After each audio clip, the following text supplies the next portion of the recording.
One jump and we'll be in paradise, right? You blew yourself up.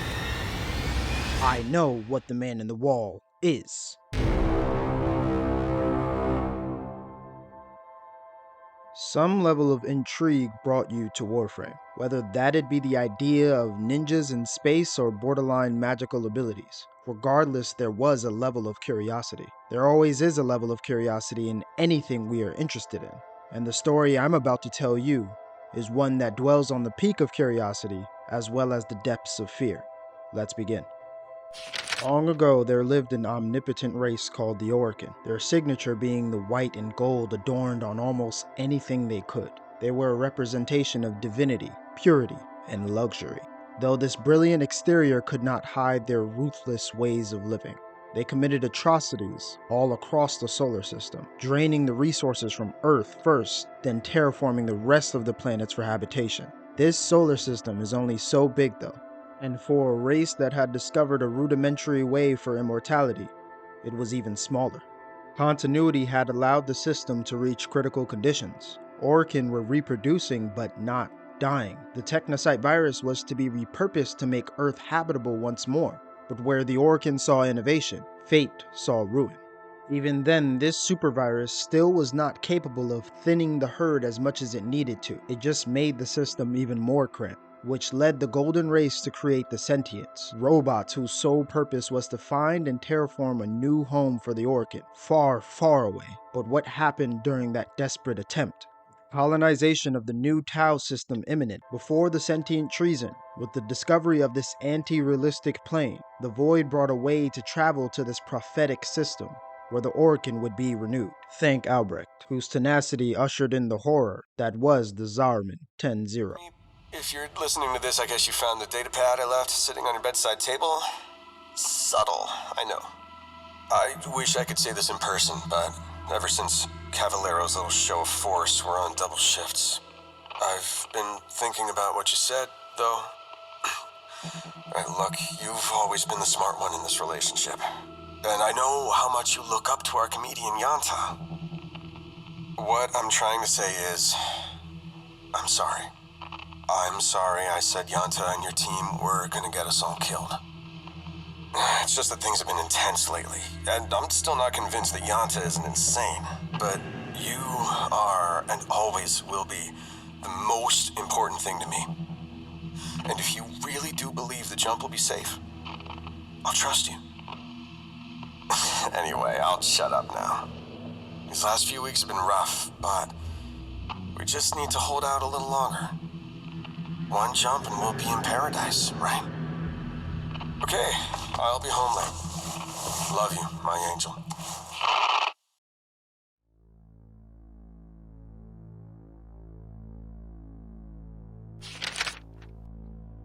The Zariman was a marvel of a ship. It featured entire agricultural biomes, defenses, schools, playgrounds, as well as enriching cultural grounds. The ship was to make a safe trip through the void to the Tau system, where the sentients awaited them with newly terraformed planets ripe for habitation. And of course, as you would imagine, the colonists and their children felt safe, even more so blessed with this opportunity.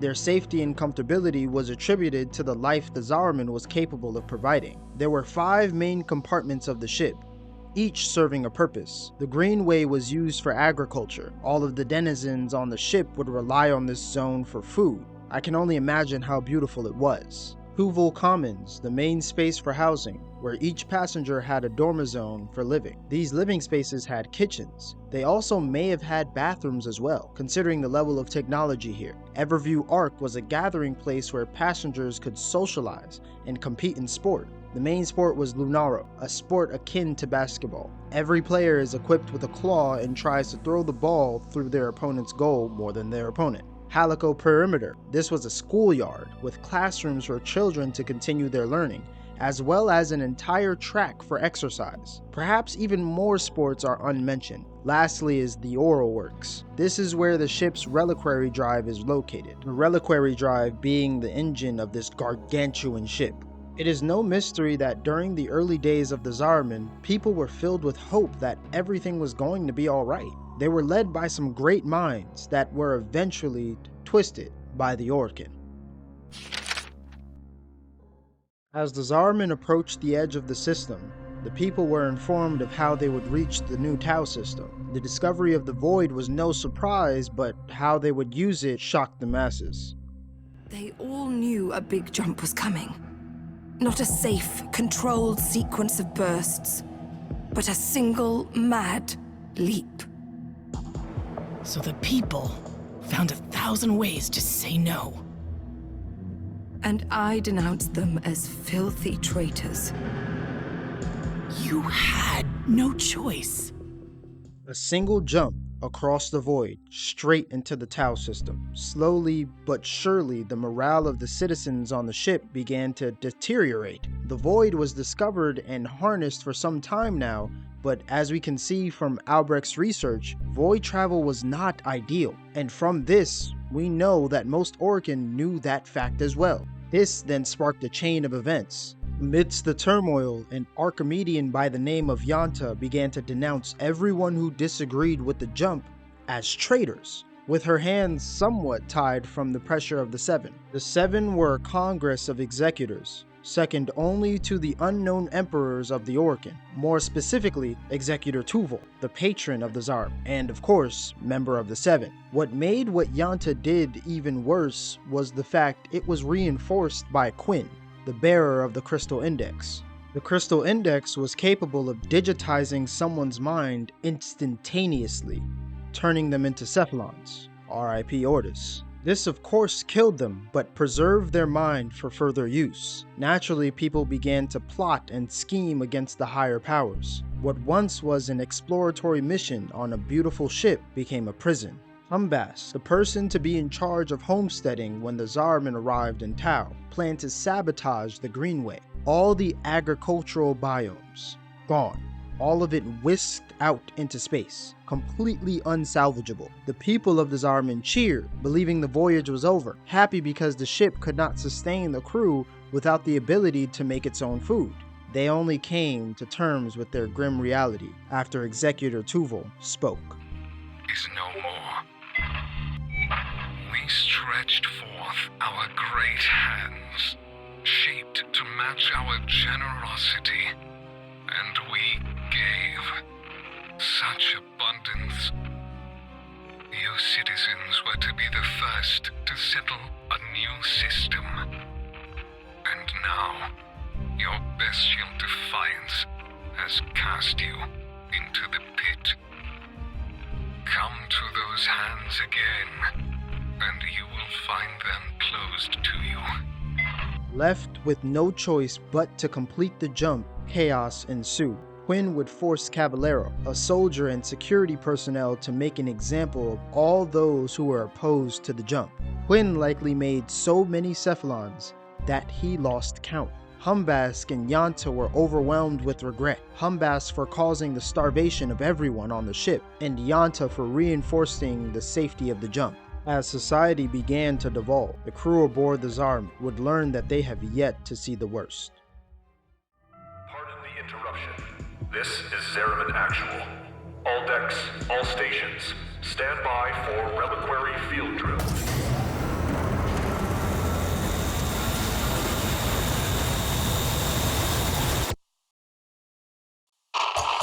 Angel, my star, I need you to open this door. I know you're listening to these messages. Please, I'm scared. Things are getting really bad out there.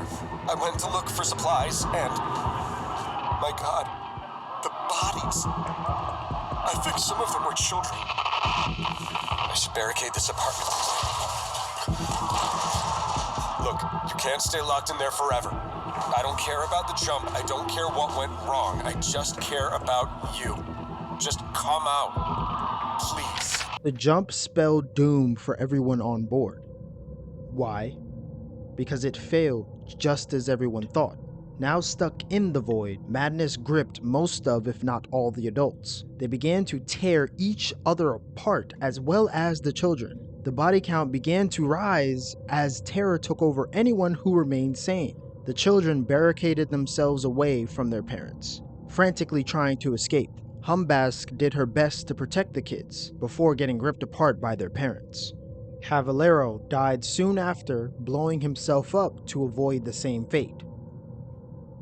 The children are haunted by voices from someone or something. One child in particular, Rel, whereabouts are unknown, gone to protect his peers from the entity we now know as the Man in the Wall. As the people on the ship tore each other apart, many drawings of what seemed to be ghosts and creatures were painted on the walls. So how exactly did the children make it out? By the same thing that caused it, or so we think. Everything that happened in the void is shrouded in mystery. The children don't remember, and the Holdfasts only remember up until their deaths. In terms of a timeline for when the children received their abilities, we have the death of Quinn, who after the jump ran to save their kids from their crazed parents, but was vaporized by their newfound power. Could you blame them? They were scared, and rightfully so. Yanta, being the last left, awarded herself the Jade Light, an instantaneous means for execution in Orokin society. Quinn's death means the deal between the Tenno as we know them and the Man in the Wall happened relatively quickly. This deal is where things start to get confusing though. Let me explain. The children barricaded themselves in. The parents were insane, feral. But not us. And we couldn't forget our guilt. So we tried to save the children. I watched the parents tear you to pieces, Hombask. Then when they threw themselves on you, you blew yourself up. And Quinn, the children didn't understand he was a friend. They blasted him to ash. And you? An honor I did not deserve. I awarded myself the Jade Light. Quinn is dead. Whatever guilt he bore should have died with him. So why does it still burn? Because we're not finished here. None of us. If we're talking redemption, seems to me the dying's the easy part. So this is our fate. Living out every day in a pantomime of contrition? What? Like you got something better to do? Quinn, wake up. Look at us. We're back to how we were. This ain't just a second chance. It's an eternity of second chances. Perhaps. Yes. Blame lingers, but so does duty. And who is to say that is not why we were recreated? The indifference has awoken, and all of the Void's creations must find a light. Even ones we thought lost, in another time. Let eternity be our horizon. Until then, we shall hold fast. Toward the end of the New War, we see what would happen to the Tenno if we never left the Zariman. This inherently makes the theory of Eternalism true, as other versions of you do exist. They just aren't allowed to be on the same plane of existence as you. Two yous cannot be at the same time unless you are in the Void. The Void being the antithesis of existence, allowing for things that could not be possible otherwise. Things like conceptual embodiment, separating and giving form to things that otherwise wouldn't, like your consciousness. For example, the Holdfasts all died, but what remained of their consciousness was given a second chance. I say this because the deal that the Tenno made with the Man in the Wall seemed to kill off every other possibility except the one other that had to exist, the Drifter, the you that refused to make the deal, the direct opposite, remaining in the Void. This theory comes from what we were shown when we made the deal with the Man in the Wall. So what does this all mean? It means I know what the Man in the Wall is. Albrecht refers to the Void as vague, untimed form. Untime being what we should focus on. Time being the most important unit of measurement of existence. A plane where time isn't a measurement or even a factor technically doesn't exist.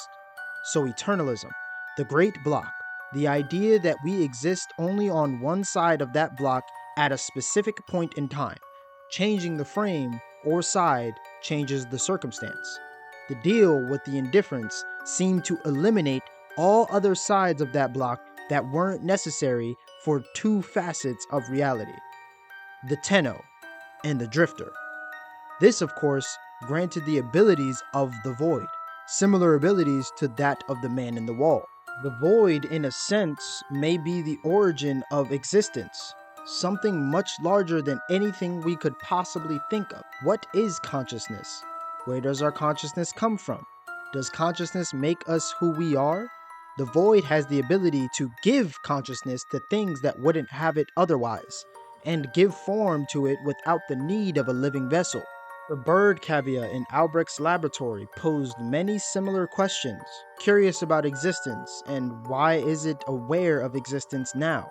Vor, after dying in the void, felt he understood existence after undergoing conceptual embodiment. Ergo, we end as we began may be literal. Everything began in cosmic forms from tangent planes. Albrecht described the void as caustic light pierced at random by black pin stars. In luminous space, blackened stars. Everyone in the void is driven mad, and if they are not, they are likely to ask for something. Beg even, perhaps for release. To cosmic madness, laws submit, though stalwart minds entreat. The laws of the body, or the physical, have no meaning in the void. As suns in love retreat, corporeal laws are unwrit. The Man in the Wall shows up to us as those he has made a deal with. In other words, those he's felled. Its heralds are the stars it fells. Yet everything came from this untimed, dark shore. By that which bears no name, from brooding gulfs are we beheld. We end as we began, to cosmic forms from tangent planes. Accord with eldritch plans, carrion hordes trill their profane. In madness lost shall die, rolling moaning this realm of ours. They gaze, accuse, deny, in luminous space, blackened stars. Though stalwart minds entreat, to cosmic madness laws submit. As suns in love retreat, corporeal laws are unwrit. The sky and earth aflame, its heralds are the stars it fells. By that which bears no name, from brooding gulfs are we beheld. This poem can be read backwards, and it still works, which normally isn't the case for most poetry. The meaning hasn't been lost. In fact, I think it deepens it even further. This, I believe, is purposeful, and if I am correct, prove the theory that the void is the origin of existence. So why explain all of this instead of just saying what the Man in the Wall is? Because this is the information needed to understand this being. He is the culmination or harbinger of anti-existence. When it comes to Eternalism, he is outside the block in a realm of his own. He's a being that only has one reality, outside of reality. As for his motive, that is still completely unknown. In fact, I don't think we can know. Just as two-dimensional beings cannot interact with three-dimensional beings. From the Man in the Wall's perspective, our reality is just on television. He can change the channel, fast forward, rewind, or turn it off. So, did you and everyone else die on the Zariman? Of course. In fact, you just died the most. Billions of times, actually. Technically, every other you is dead, but technically more yous are being created. Warframe is just a paradoxical mess that we all just love to try and clean up. My goal here is to hand you the broom. Thank you all for watching. Thank you for 500 subscribers. Thank you all for everything. I also got monetized. Absolutely terrifying, but so happy I don't know what to do with myself. I really like to take the time at the end of these videos to try and tell you guys what I got going on. Currently I work full-time, so trying to get videos to a certain caliber in a certain time is very hard. But I will succeed nonetheless, because I got people behind me cheering me on. I can't let you guys down, and I certainly can't let them down. I plan on doing some polls on what games you guys would like stories on next. Final Fantasy, Grand Blue, the new Elden Ring DLC, whenever that decides to drop. Also Phantom Blade Zero. because my goodness, that game looks amazing, and I'm gonna play it. I'll see you all later, of course, with another story. Peace.